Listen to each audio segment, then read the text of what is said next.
Information on the subject of COVID-19 is evolving at a very fast clip across the globe. Students of history will tell you that it is in the nature of pandemics to have multiple waves.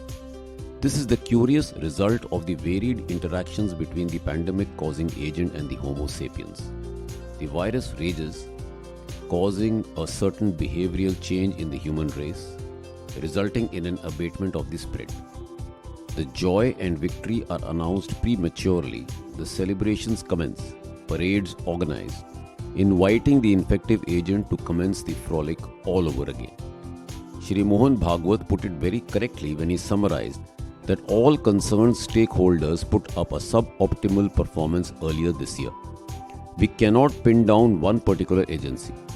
The people, the government, the administrators, the institutions all failed to realize the gravitas the situation demanded.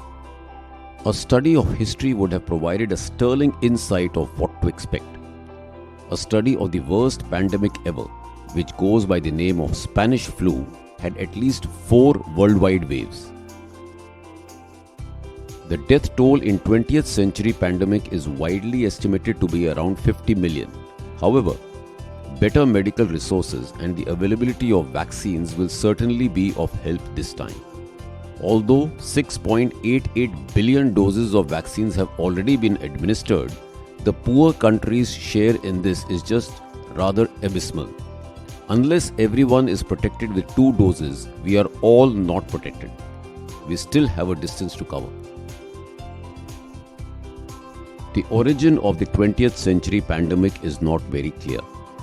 Yet the first observations of illness and mortality were documented in the US in March 1918 and subsequently in France, Germany and the UK.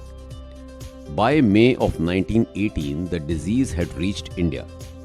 Owing to World War I censorship, these cases were not reported.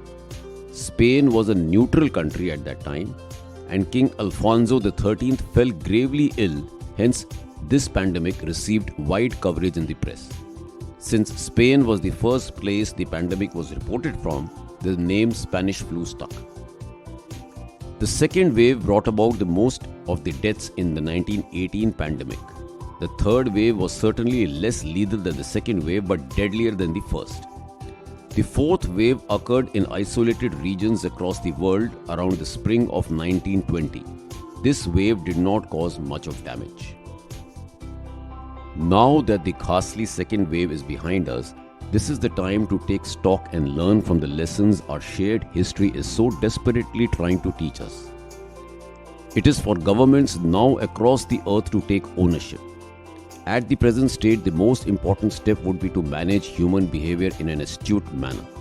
The pandemic is still around and can spread like wildfire with more significant mutations if this basic human activity cannot be controlled. The presence of the virus dictates us to be very careful about lifting the restrictions on people meeting each other.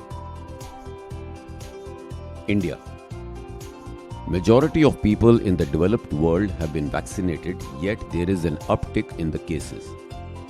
The message to me is that we are not out of the woods as yet. The devastating second wave hit us much after the Western nations. The seroprevalence studies in India have shown presence of antibodies in a large segment of the population, around 90% in Delhi. This should be taken with caution, and in our opinion, it is too early to let the guard down.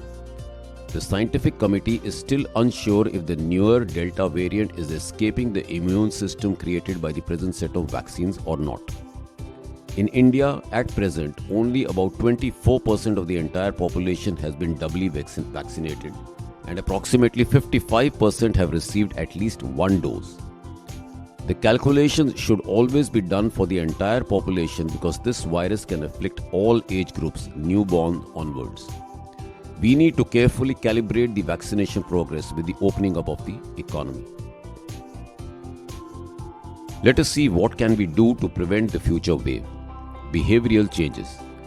Behavioral changes can be brought about through brave campaigns across the country by those having a significant following. At this time in India, special attention needs to be paid to the rural areas where the virus may raise its head. The political leadership has to try and convince the population to adopt COVID-appropriate behavior.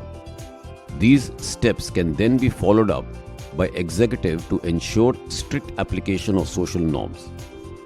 Vaccinations. This has to be carried forward to the next level to convince those with vaccine hesitancy. It is true that the immunocompromised and healthcare workers will require the booster dose. The same has started in Western nations, but it has to wait in India till the majority of the population is doubly vaccinated. It is important to note at this juncture that China has doubly vaccinated 87% of its population despite having a larger number. The rate of vaccinations need to be maintained if not enhanced. We need to start vaccinations for children on a large scale to contain the reservoirs and transmission agents. The vaccine manufacturing companies have to be given full support, monetary or otherwise, to shore up the process of making available adequate number of doses. In addition, negotiations with international manufacturers for more types of vaccines have to be closed as early as possible so that the entire population can be given the doses at an early date. Oxygen and medical therapy.